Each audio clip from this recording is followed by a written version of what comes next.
My C.S. Lewis was probably C.S. Lewis. My books that my parents read to me were very important. Even before I learned to read, I needed to listen to stories all the time. And I loved fairy tales.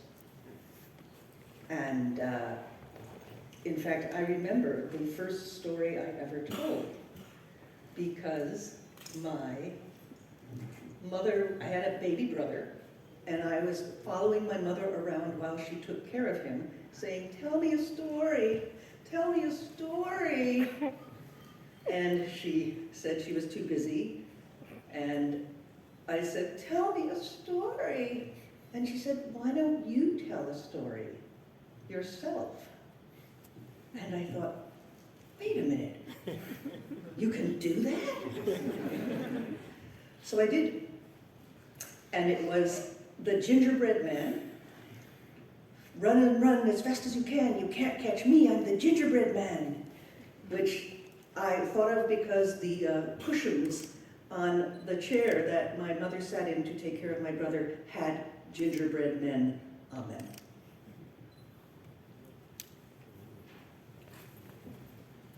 La verdad es que yo he sido lectora antes incluso de aprender a leer. Para mí las historias siempre han sido muy importantes. Los cuentos que me contaban mis padres a la hora de dormir, cuando me iba a la cama, y me encantaban sobre todo las historias de los cuentos de hadas. Siempre me han llamado muchísimo la atención. Y recuerdo más o menos cuando empecé a contar historias, porque claro, mi C.S. Lewis, que lo primero que decía él, fue C.S. Lewis. Recuerdo más o menos cuando empecé a contar mis primeras historias, y es que tengo un hermano pequeño y mi madre tenía que encargarse de mi hermanito y lo llevaba a cuestas, y yo estaba empeñada en que me contara una historia. Le decía, cuéntame una historia, que no puedo, estoy ocupada, cuéntame una historia, quiero un cuento, cuéntame un cuento, quiero un cuento. Y al final, mi madre, que me decía, estoy muy ocupada, me dijo, oye, ¿y por qué no te cuentas tú el cuento a ti misma? Y dije, espera, ¿eso se puede hacer? Y entonces decidí que efectivamente, que me lo iba a contar, y me acuerdo de cuál fue la primera historia que conté, que fue una historia protagonizada por esas galletitas de jengibre con forma de hombre, el Gingerbread Man. Bueno, pues fue una historia protagonizada por él. Hay una rima en inglés, la de soy el hombre de jengibre, soy el hombre de jengibre, corro y no hay quien me pille, más o menos. Y se me ocurrió esa historia porque los cojines en los que mi madre se sentaba para cuidar a mi hermano tenían precisamente bordado esa silueta de jengibre. Y bueno, te debía gustar mucho contar historias y dijiste, ¿para qué voy a empezar contando una historia lineal? Y lo primero que publicaste, si no me equivoco, fueron varios libros, juegos de estos de Elige tu propia aventura. Aquí en España, algunos los hemos podido ver en un orden publicado muy distinto a como tú los escribiste. Creo que el primero que salió en España era el del misterio de la habitación secreta. En realidad, el primero que tú escribiste fue, en España se tituló El desafío de Robin Hood, creo que era Outlaws of Sherwood Forest, creo que fue el primero. Me gustaría saber esa sensación, después de contar historias de viva voz y contarte tus propias historias, etcétera, de escribirlo y luego tenerlo por fin en la mano, ¿no? Y empezar a ver la reacción de la gente. Cuéntanos un poquito cómo fue este proceso.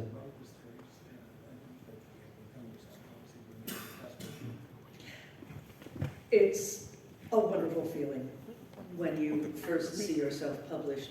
You have skipped over a long period in my life when I was writing many things, not finishing them, writing more things, not finishing those, and to move from that childhood, teenage passion for just writing into an adult responsibility to write, to genuinely communicate, being trusted by editors to be able to communicate writing that will be enjoyed by others is an enormous thrill, as is getting translated into Spanish. Those books were not my passion, they were a way to make money while I was writing my first novel, Swords Point. And I had also already published some short stories, and that was really the first moment when your fiction piece that you have written is published and you see it and you hold it in your hand. It's a transcendent moment, followed, because you've just achieved all of your lifetime's dreams, followed by the horror that you now have to do it again. You've climbed to the top of the mountain, and there's about to be another mountain, or you have to give up and go home. And I was not about to give up and go home. So and I didn't even know that the Choose Your Own Adventure books were published in Spain until actually my friend Lawrence Schimmel, who now lives here and is a translator, he was a kid then, he was in college, and he told me, look, these books are in Spanish, and I nearly lost my mind.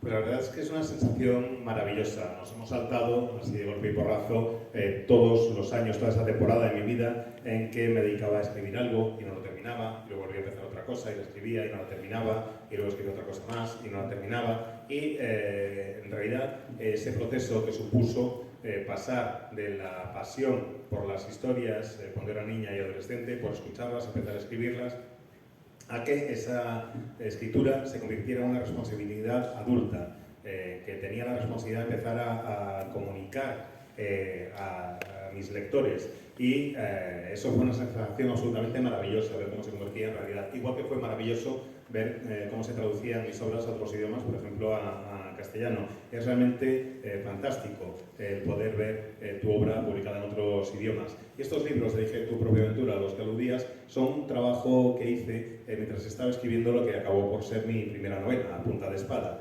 Era un trabajo que me permitía ganarme la vida, un trabajo de encargo, y era lo primero, aparte de unos relatos que ya habían salido y demás, que realmente fueron lo primero mío que se vio publicado, pues sí fueron lo primero como profesional. Y tengo que reconocer que fue un momento trascendente, porque era el momento en el que cumplía el sueño de mi vida, que era convertirme en escritora. Y también fue un momento aterrador, porque dije, vale, ya lo he logrado, ahora tengo que volver a hacerlo. Es como si hubiera estado pues haciendo alpinismo, hubiera llegado a la cumbre, hubiera coronado una montaña, y una vez estás en la cumbre dices, vale, pues ahora o me pongo a subir otra montaña o me vuelvo a casa. Y como yo no me quería volver a casa, empecé con la siguiente montaña. Por cierto, que con respecto a los libros de Elige tu propia aventura que mencionabas, yo no tenía ni idea de que se habían publicado en España, hasta que un amigo mío, Lawrence Schimmel, me lo dijo, los había traducido, y me dijo, oye, que esto está publicado en España. Y dije, estás de coña, que no puede ser, que sí, que está publicado, mira. Y cuando me los enseñó, vamos, flipé en colores. I do also have to say, though, that I was able to choose the stories that I turned into these little adventure books. And I very deliberately did, for the children I was writing for, what I wanted as a child, which was to be able to enter into my favorite stories. So I chose Robin Hood and King Arthur, all these things. Por cierto, que con estos libros de Elige tu propia aventura, reconozco que aunque tenía que estar escribiéndolos para una nueva generación de niñas y de niños, lo que hice fue, me permitieron escoger qué ambientación iban a tener estas historias de Elige tu propia aventura. Y la ambientación que elegí es la de las historias que a mí me hubiera gustado leer de niña, el poder entrar en algunos de mis libros favoritos. Así que la ambientación de mis Elige tu propia aventura son pues Robin Hood y el Rey Arturo. Evidentemente vamos pasando rápido por algunas de las muchas etapas de la carrera de Helen, pero es que es muy dilatada y hay paradas obligatorias donde sí nos tenemos que parar un poco más, ¿no? Así que este tren va casi como el AVE, porque en Asturias no tenemos, por lo menos lo sé que vamos aquí. Y bueno, llegamos a la saga de la Ribera, ya que lo he apuntado un poco. En alguno de estos relatos que iba haciendo antes aquí en España tuvimos la suerte de que estuvieran incluidos en la edición de A punta de espada, con lo cual ya nos teníamos todos compilados en ese volumen, lo cual está muy bien y una decisión guay por parte de la editorial. Pero yo cuando lo leí tuve la suerte de presentarla ya esta saga en la Semana Negra hace 2 años. Me fascinó totalmente, era un tipo de fantasía con espadachines. Básicamente, los que no lo hayáis leído y sin spoilers, hay pues, 2 ciudades que son la Ribera, que es la que le da título a la saga, y la Colina, donde viven gente de estratos sociales muy diferentes, ¿no? En la Colina viven los ricos, la gente de bien, lo que sería un poco más parecido a la corte, mientras que En la Ribera vive la gente en teoría de mal vivir, que tiene que ganarse la vida, por ladrones, asesinos, un lugar peligroso, y la única casta que puede moverse con libertad entre ambas son los espadachines, ¿no? Que pueden ser alquilados y son los únicos que legalmente, si son contratados, si no, no, pueden quitar alguna vida, ¿no? Antes estaba hablando Kelly Rosso también, pues de las aguas de Versalles, de esos ricos, de esa nobleza, y yo en las películas, a mí estos ricos siempre me son bastante antipáticos. A mí me parece que cuando son malos en las pelis son malos pues porque quieren, o sea, por poder o porque se aburren, mientras que en el otro lado esos cabrones muchas veces son más simpáticos y a veces entiendes por qué hacen lo que hacen, ¿no? Yo creo que ella también tiene un poco una sensación parecida, porque aunque la Ribera tiene que ser un lugar presuntamente peligroso, desagradable, esa gente como que se une muchas veces, hay una especie de camaradería ante la desgracia, ¿no? Ante las penurias que tienen que vivir, mientras los otros que lo tienen todo, pues bueno, les importa muy poco lo que hacen los contrarios. Me gustaría que nos hablaras de cómo usas esto para hablar de los distintos estratos sociales y cómo los ha contado la fantasía tradicionalmente.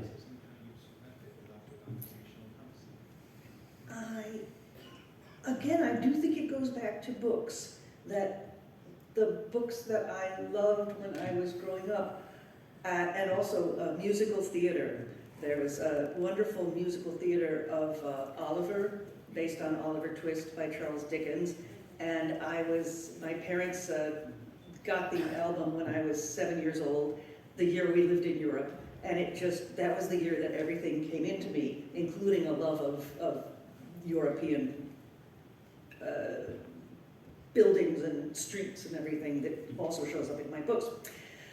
And in this musical, Oliver, the poor are just having a great time and singing and suffering, but singing about suffering. And you really do get that camaraderie there. And in, I can't call to mind right now, but I know there are other books I read that really romanticize that. Actually, another influence was an American writer whose work also got turned into a musical. His name is, oh my God, wait, the musical is Guys and Dolls, and Damon Runyon is his name, and I loved those stories, which are also about criminals in New York City in the 1940s, around Times Square, who, whether or not they're having a good time, they're very entertaining to read about. And so the sort of romance of criminality really stuck with me. And on the other side of that is the rigidity, formality, and when you have too much, you're always working to make sure that you have more, the way one sees the rich and the powerful as, yeah, not caring very much and slightly villainous, corrupted by their own privilege. I don't think my rich people are necessarily bad, but they have a weakness that to the modern reader, and I think that I exploit that.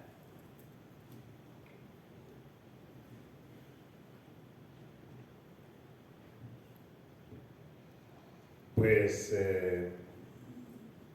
hay muchos libros que me han marcado y que han tenido una influencia a la hora de entender el género y de ver qué es lo que yo podía hacer. Me han marcado mucho, sobre todo los libros que leía en mi infancia y también en teatro musical.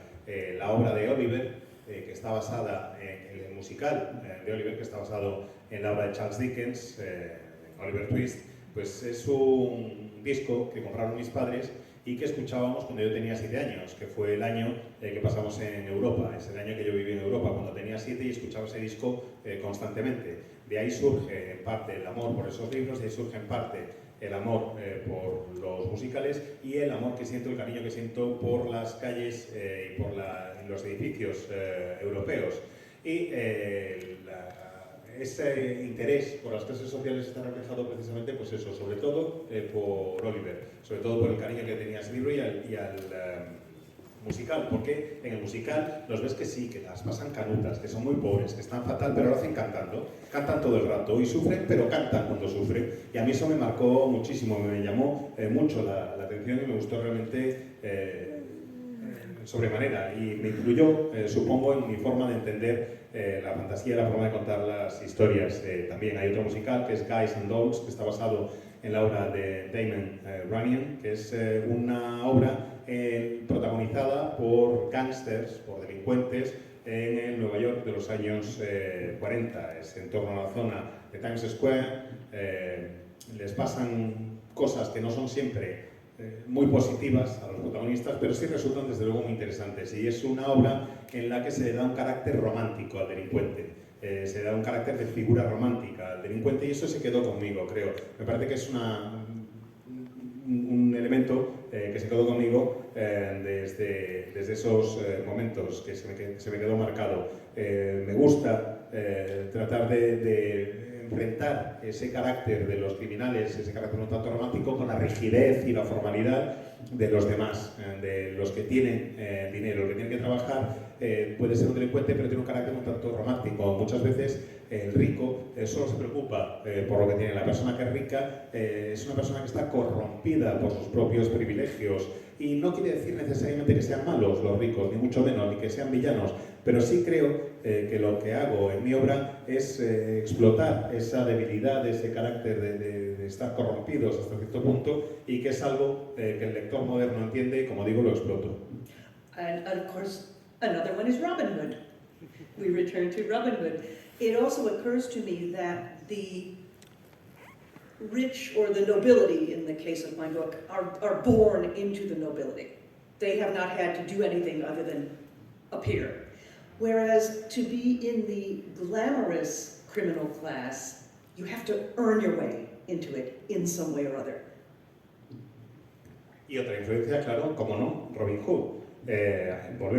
Acabamos siempre en Robin Hood. Me doy cuenta de que, pues, para ser noble, les bastaba con nacer nobles. Un noble lo es simplemente por el hecho de que sale, aparece, hola, ya está, es noble. Mientras que si quieres formar parte del AMPA glamurosa y ser un delincuente, tienes que ganártelo, tienes que esforzarte para poder formar parte de ese grupo. Sí, bueno, es curioso, ¿no? Está la frase de honor entre ladrones, pero no existe la frase de honor entre aristócratas, ¿no? Entonces, pues como que esto queda también claro en tu novela. El protagonista, Richard de Vere, que es el mejor espadachín del reino, no se mete en un lío, no se vuelve en el centro de una trama pues porque acepte un caso y mate a alguien en duelo, sino precisamente pues porque no lo acepta. Y aquí es donde yo creo que nos cuentas muy bien que muchas veces el hecho del duelo, el hecho de la muerte, bueno, tiene la importancia evidentemente que tiene, pero que detrás hay un montón de intrigas palaciegas, un montón de intereses que son los que de verdad son culpables de ese suceso, ¿no? Y yo tengo claramente, al contrario que en otras novelas fantásticas, yo tengo la sensación de que a ti te interesaba mucho más mostrar todo el capítulo de intriga palaciega que lo que es el duelo en sí, que realmente muchas veces pasa hasta un poquito por encima, ¿no?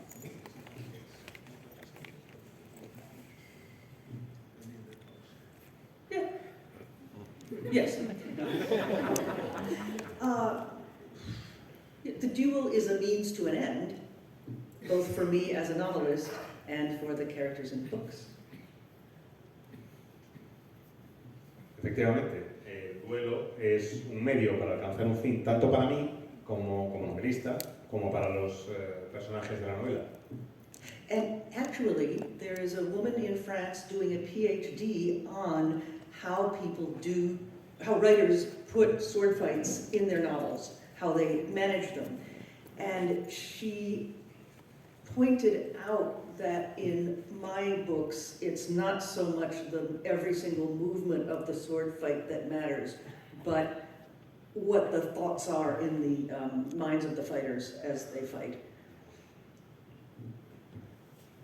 Y de hecho hay una doctoranda en Francia que está escribiendo una tesis en la que analiza cómo reflejan en sus obras algunos novelistas pues la esgrima, los duelos a espada. Y en el caso de mi obra señaló que en mis libros las descripciones no se centran tanto en los pasos y en los movimientos, sino más bien en saber cuál es la idea, qué es lo que tiene en mente cada uno de los espadachines mientras están en el duelo.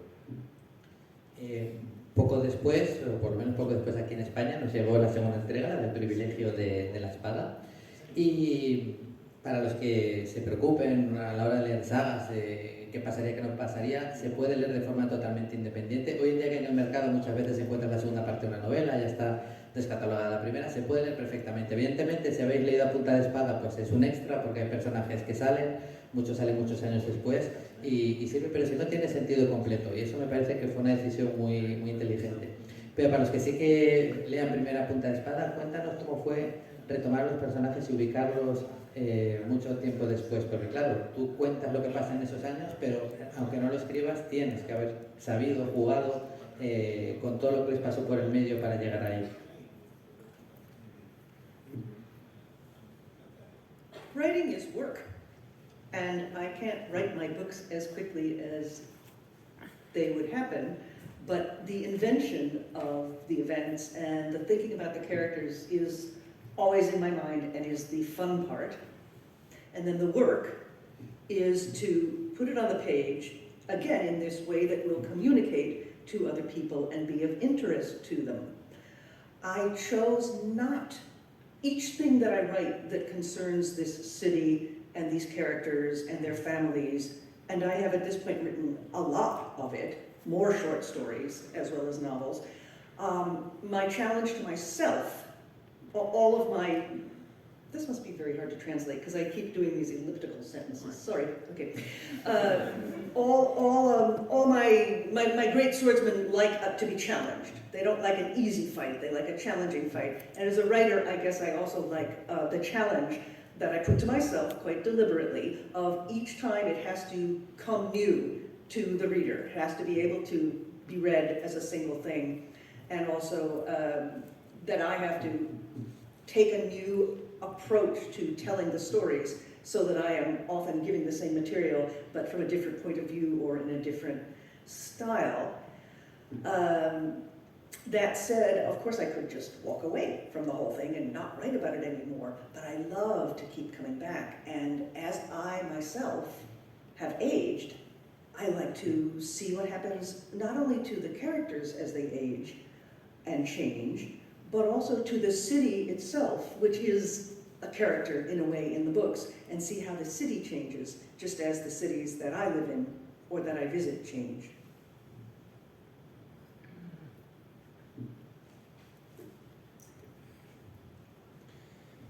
Escribir es un trabajo, escribir supone un trabajo, y lo cierto es que no escribo tan rápido como se me ocurren las cosas, pero sí tengo muy claro los acontecimientos clave, lo que le sucede a los personajes, eso sí se me ocurre con rapidez.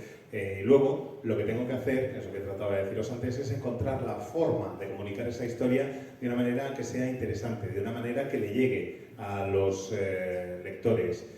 Cada vez que escribo acerca de esta ciudad, acerca de estos personajes, acerca de estas familias, y he escrito mucho sobre ellos, por cierto, he escrito no solo lo que hay publicado, sino también muchos más relatos y otras novelas. Cada vez que lo hago, eso es lo que intento, poder hacer que lo que yo tenía en mente se comunique con facilidad al lector.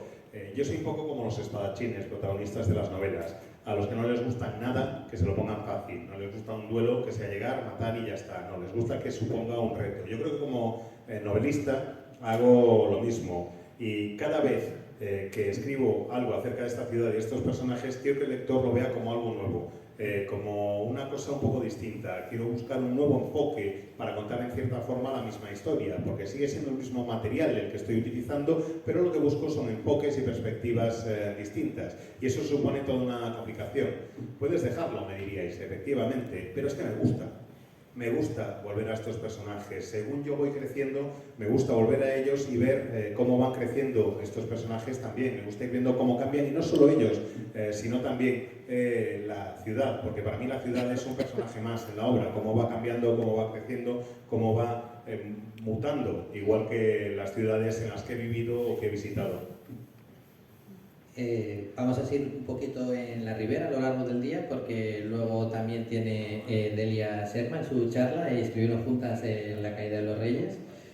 No vimos aquí, o por lo menos yo no lo vi aquí, Tremontana, que fue el serial que hiciste de varias entregas, de 4 temporadas creo. Pero para no quedarnos sin tocar otros temas, vamos a saltar una novela que me parece increíble que no esté publicada en castellano y que espero que en esta guía para editores despistados, que a veces son estas charlas, pueda haber alguien que coja el guante, ¿no? Que es evidentemente Thomas de Rhymer, un retelling basado en la historia homónima, que tiene mucho que ver porque ahí vuelcas también tu hacer como poeta, porque también tiene poesía el libro, tu amor por los cuentos tradicionales, porque estamos en un cuento tradicional, y decides, que esta es la decisión que al final hace que el libro tenga la forma que tenga, contarlo en 4 partes, cada una desde el punto de vista de uno de los protagonistas. Cuéntanos la construcción, ¿por qué de todas las historias del mundo que tenías a tu disposición para hacer un retelling escoges Thomas de Rhymer y por qué decides darle esta estructura? Oh, this is also deliciously circular. The character that you're talking about is Thomas the Rhymer, who is a well-known Scottish, but the border between Scotland and England is its very own culture, and he is a part of that tradition. He possibly really did live in the 13th century, and he was the poet. He's plays the harp and sings. He's a minstrel. He's a minstrel who is taken by the Queen of Elfland, the Queen of the Fairies, into her realm to be her personal minstrel for 7 years, and then he is sent back to Earth with certain fairy gifts. So, he is the poet who goes to the source of poetry, and the source of fantasy. So to me, he is like the King Arthur of poets. He is the great, just as King Arthur is the leader and the warrior and the political visionary, Thomas the Rhymer is the artistic visionary and creator of art. So he, to me, should have that place of honor in the same way that Arthur does among warriors. And so therefore he really drew me. His story really drew me. And I wanted to write about it. And again, I wanted to look at it from 4 different perspectives, so that it's not just him telling his own story, but the people on Earth whom he loved and then mysteriously left and then returned to. Each of them has their own story to tell about him in his life and what happens to him. It's not Rashomon. It's a sequential story, but it's told by 4 different narrators, and he is only one of them.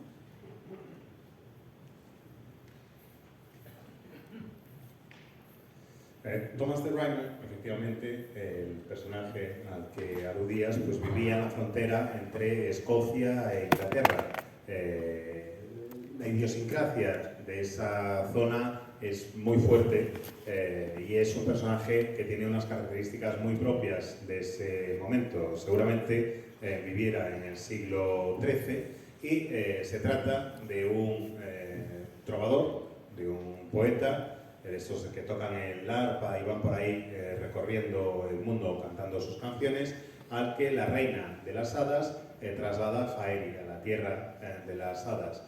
Y básicamente es un poeta que se encuentra de repente que está viviendo en la fuente de toda la poesía y de toda la fantasía del mundo. Y que está en una situación absolutamente fantástica y es como el rey Arturo de los poetas, básicamente. Arturo es el epítome de los líderes, de los guerreros, de los personajes con visión política. Para mí Thomas es el epítome del artista, del que tiene acceso a la visión artística, es el creador de arte y creo que debería ocupar un lugar equiparable al de Arturo como líder guerrero, pues Thomas como líder de los poetas, y es algo que me atrae muchísimo. La historia de Thomas me atrae mucho y quise escribirla y quise contarla desde 4 perspectivas distintas, por lo que os decía antes, de tratar de buscar cosas nuevas y maneras distintas de contar lo que sucede. Así que él no es el único narrador, no lo cuento únicamente desde su perspectiva, sino desde la perspectiva de personas que estaban en contacto con él,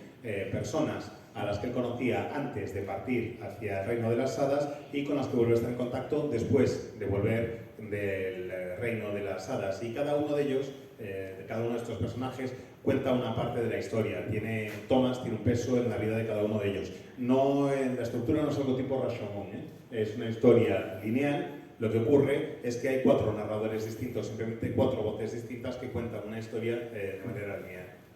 Hace años, en una entrevista, yendo al mundo del cómic, uno de los guionistas británicos que cambiaron bastante la forma de hacer cómic en los 90, al preguntarles decían que los autores que estaban haciendo cómic americano en ese momento eran fans del cómic americano y les interesaba el cómic americano, pero que ellos estaban haciendo cómic americano pero tenían intereses muy distintos. Les interesaba la música, les interesaban las drogas, les interesaban tener líos con chicos y con chicas, etcétera, etcétera, ¿no? Y que al tener influencias tan diferentes, pues ofrecían pues, un producto muy distinto. Yo siempre he creído que las muchas influencias, los muchos intereses que tiene Ellen son los que nos dan estas pinceladas, este cromatismo tan diferente que tiene respecto a otros autores. Y dentro de ello hay cosas que creo que son más claras y otras que menos. Entre las más claras estaría el teatro. O sea, muchas veces los diálogos de tus personajes podrían ser perfectamente sacados de obras de teatro. Yo creo que algo que tiene mucha importancia, no solo porque te gusta, sino también porque lo hiciste teatro también. Cuéntanos un poquito el rastro que tú percibes de tu amor por el teatro en tu trabajo literario. Yes, I am faithful to my great loves that I've had since I was a kid. And I think I'm always trying to find a way to them. And it's all completely united in me, and I just try to write whatever will... This is not going very well, is it? What am I really trying to say? It's not that I have a huge amount of theater experience. I don't, really. But I love theater. I read a lot of theater. I see a lot of theater. And I care about it. And it's almost a backwards thing that basically I like to write dialogue. It's easy for me. It's fun for me. Therefore, I am a person who also enjoys reading plays which are nothing but dialogue. So it's a gift that I have more than a developed skill, and you tend to follow the things that appeal to you naturally. Even in the novels, I write about theater. I put it in there, and in some ways it may be the road I didn't choose, either to be an actor or to write for the theater, but I'm not dead yet. I might still do it. Pues lo cierto es que soy fiel a los grandes amores que me han acompañado desde niña. Siempre busco un camino que me lleve de vuelta a ellos. Es algo que es intrínseco a mi persona, algo que está unido dentro de mí. Y es verdad que no tengo mucha experiencia como dramaturga o como autora teatral, pero sí me encanta ver teatro, me encanta leer teatro, me encanta ver representaciones de teatro, y creo que en el fondo es un proceso que va un poco a la inversa, porque me gusta muchísimo escribir diálogos, me divierte leer una obra o ver una obra, porque son prácticamente solo diálogos lo que tienes para contarte la historia, y me parece fantástico. Creo que es un regalo el poder ver eso, y me encanta esa capacidad de contar una historia básicamente solo a través de los diálogos. Es verdad que de momento no he escrito mucho teatro, que al final he acabado la novela, pero todavía no me he muerto. Tiempo hay. No sé si ya de pequeña, pero desde luego ya de mayor, otro de tus grandes amores a los que le has sido fiel es la radio, el audio, ¿no? Tanto porque has hecho con frecuencia audiolibros, o has escrito audiolibros y audiodramas, incluso audiodramas musicales, sino también porque has presentado programas de radio de muy distinto estilo. Uno de ellos, de hecho, lo hiciste durante década y media, 1 hora semanal, poniendo músicas del mundo, folk, música clásica, etcétera, etcétera, y compartiéndolo con invitados y viendo cómo eso forja un poco en distintos sitios pues, el ser humano. Cuéntanos un poquito, ¿ya siempre tuviste esa vocación por la radio y de ahí que te trajiste? O sea, porque parece una influencia menos obvia, pero estoy seguro que también lo es. Again, it was a matter of taking the interests and the talents that I had and finding something that I could do with them that gave me pleasure and that gave something to the world. really. It's all part of the same package. It's all part of the same, if I may say so, jewel, but different facets, different sides of this very large, heavy rock. It gave me a chance to perform, and it gave me a chance to talk about things that mattered to me. The radio program that I did that was heard all over America was exactly this, was talking about the ways that music and humanity go together, the ways that people are different yet the same, looking at different cultures, which is also something that all of us who love to read science fiction and fantasy and love to create worlds are interested in. So it's all of a piece.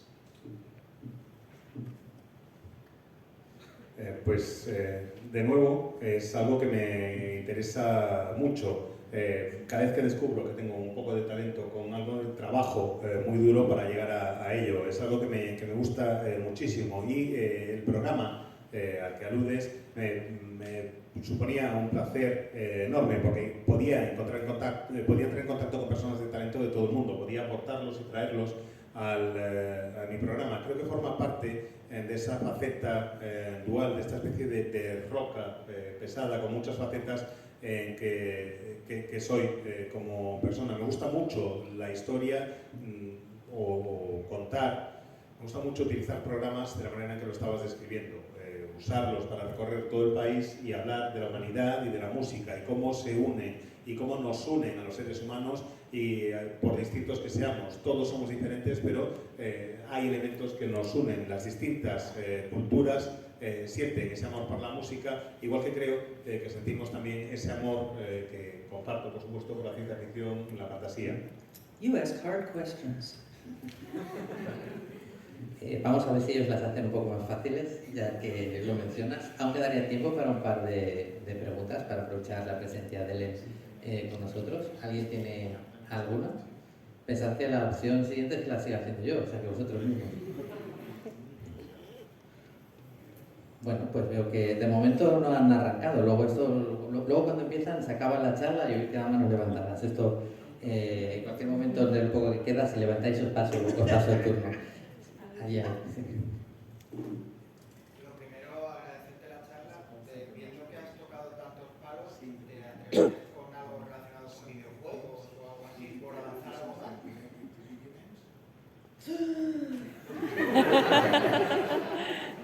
That would be like going back to the first things I did, those storybooks with all the different endings and all the possibilities. I don't know. To be honest, my strength is characters and talking more than it is action, action, action, action. But if there were a way to bring that into the world of video games, why not? Pues sería un poco como volver a los inicios de mi carrera, aquellos libros de Elige tu primera aventura, tu propia aventura, que escribí al principio de mi carrera. Sería volver a introducir un montón de posibilidades distintas en la historia. Pero no lo sé, yo creo que mi punto fuerte son los personajes, la creación de personajes y los diálogos, la forma en que hablan, más que lo de acción, acción, acción, acción. Entonces, no lo sé. Si hubiera alguna forma de incorporar mis puntos fuertes y trabajar sobre ellos, igual me lo plantearía. ¿Alguna otra pregunta?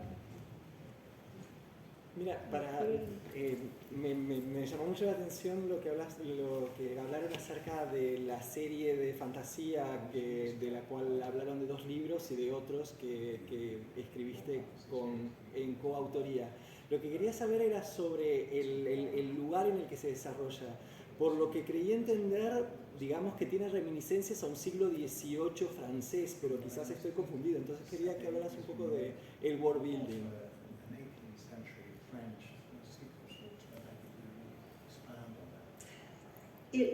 It's very interesting.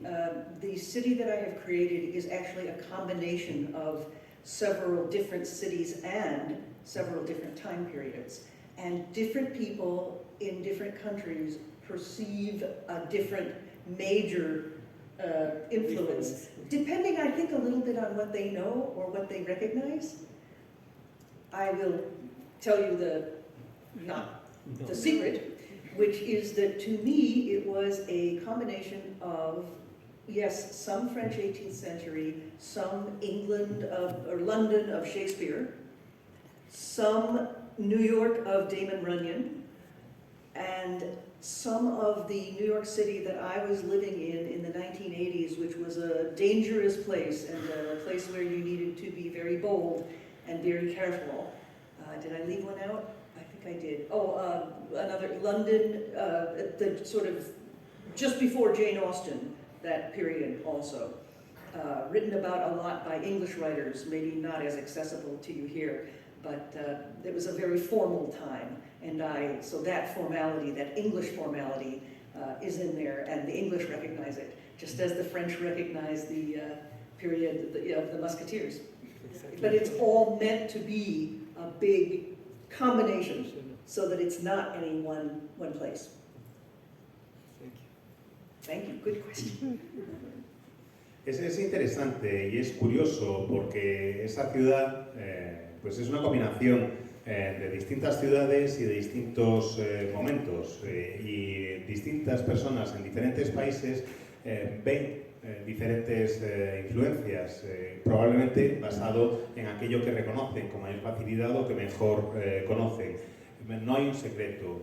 Para mí, la ciudad es una combinación, efectivamente, de las ciudades francesas del siglo XVIII, pero también del Londres shakespeariano o del Nueva York de la época de Runyon o del Nueva York de los años 80, que es la ciudad en la que yo vivía y que era una ciudad bastante peligrosa, en la que tenías que ser muy atrevida, pero también muy cuidadosa al mismo tiempo. Y es una ciudad también como el Londres de antes de la época de Jane Austen, algo de lo que han escrito muchísimo en el Reino Unido, no sé si tenéis mucho acceso a ese material aquí, pero es una época en la que predominaba la formalidad y ese carácter formal y esa formalidad es algo que reconocen bastante los lectores británicos, igual que los franceses reconocen los toques de los mosqueteros, pero es todo una combinación, es todo unido en una unidad y no es un solo elemento, sino que todo forma un conjunto con distintos elementos. La última pregunta. Yo quería preguntar de las diferencias entre escribir un relato de los de Elige tu aventura con distintos finales a escribir una novela. El proceso de escribirlo, ¿cómo se diferencia? Perdón, la última parte. El proceso de escribirlo, ¿en qué se diferencia? Writing a choose your own adventure book was much more like writing a game.